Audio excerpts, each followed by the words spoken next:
UP से ये बड़ी खबर है। दो नाबालिग बहनों की मौत से जुड़ा हुआ मामला और लखीमपुर खीरी मामले में ये केस दर्ज हुआ है। इन लड़कियों की मां की शिकायत पर एफआईआर, रेप हत्या पॉक्सो एक्ट के तहत एफआईआर दर्ज हुई है। एक नामजद और 3 अन्य के खिलाफ ये एफआईआर दर्ज करवाई गई है। पुलिस ने छोटू नाम के शख्स को भी गिरफ्तार किया है और छोटू समेत 4 आरोपियों को गिरफ्तार किया गया है। बड़ी खबर आपको बता रहे हैं यूपी के लखीमपुर खीरी से। पुलिस ने कुछ लोगों को इसमें गिरफ्त में लिया है और साथ ही साथ 2 नाबालिग बहनों की मौत से जुड़ा हुआ ये मामला, इनकी मां के द्वारा ये शिकायत दर्ज करवाई गई, जिसमें रेप की धाराएं और पॉक्सो एक्ट से जुड़ी हुई और हत्या की गंभीर धाराओं के चलते पुलिस ने जब इस मामले को संज्ञान में लिया तो केस दर्ज हो चुका है। रेप हत्या पॉक्सो एक्ट के तहत एफआईआर, एक नामजद और 3 अन्य के खिलाफ ये एफआईआर दर्ज हुई है।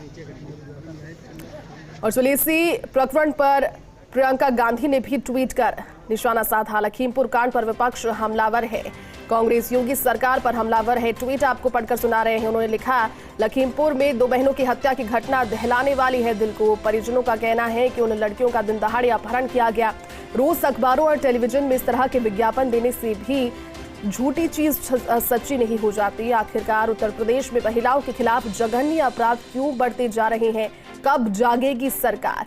प्रियंका गांधी ने इस मामले को लेकर के सरकार को घेरने की कोशिश की है। इस ट्वीट के जरिए उन्होंने लिखा कि दिन दहाड़े इन लड़कियों का अपहरण किया गया। रोज अखबारों और टेलीविजन में झूठे विज्ञापन देने से कानून व्यवस्था अच्छी नहीं हो जाती है।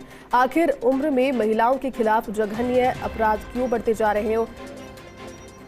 और चलिए इसी प्रकरण पर, लखीमपुर खीरी से जुड़े हुए प्रकरण पर, नाबालिग बहनों की हत्या से जुड़े हुए मामले पर अखिलेश यादव का ट्वीट अब आपको सुना देते हैं। लखीमपुर खीरी में किसानों के बाद दलितों की हत्या, 2 दलित बहनों के अपहरण के बाद हत्या हुई। पुलिस पर पिता का आरोप भी बेहद गंभीर है। बिना पंचनामा, बिना सहमति के पोस्टमार्टम करा दिया गया।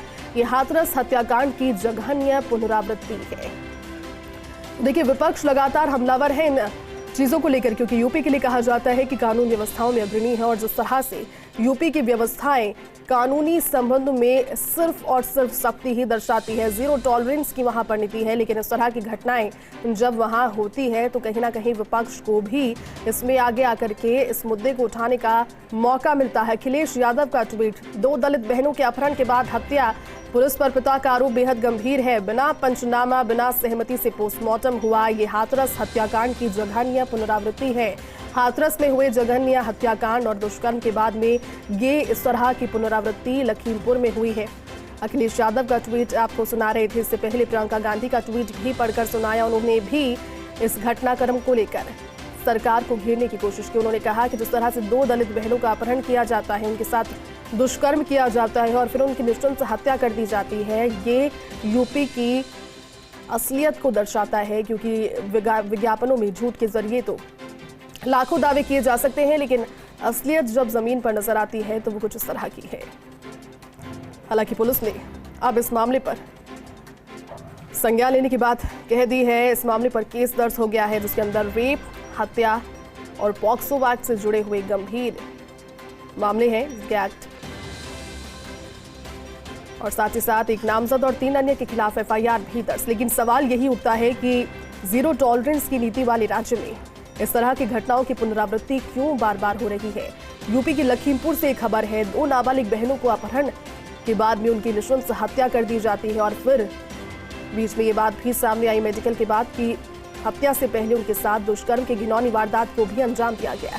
पुलिस अब इस पर सख्त है और देखना यही है कि आरोपियों को कितनी सख्त सजा इसमें हो पाएगी।